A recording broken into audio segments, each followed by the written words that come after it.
This example is kind of tricky. We're asked to fill in the blanks to complete the piecewise function. To fill in the blanks, we are going to use the symbols of less than or greater than, or less than or equal to, greater than or equal to. You also have the option of equals, but I don't know that we will use that in this type of problem.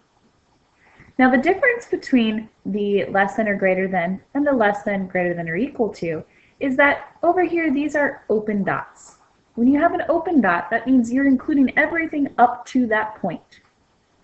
Versus if you have a closed dot, you are including that exact point, which means you could use the equals to.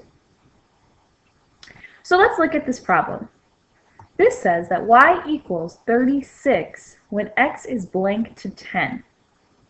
So here's where our 36 would be, and we have an open dot at 10 shirts. Does this mean you would be able to buy more than or less than 10 shirts?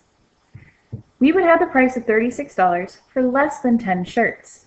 And because that is an open dot, we're going to leave it as just the less than. Next comes 32.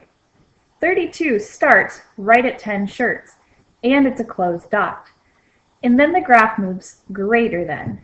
So I want greater than 10, and because it's a closed dot, we can use the equals to. However, once we get to 20, that's when the cost stops. So we know it has to be less than 20. And it's an open dot, so we don't need the equals to. The next cost is 28, and we know that it does start at 20, and it's everything greater than 20. And it's a closed dot, so we can use the equal to.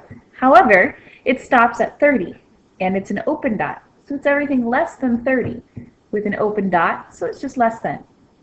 You might begin to see a pattern here.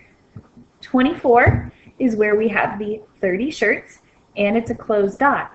Everything here is greater than, so we want greater than or equal to.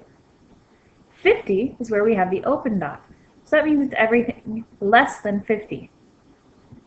As you can see, it all starts with the greater than, so everything greater than or equal to.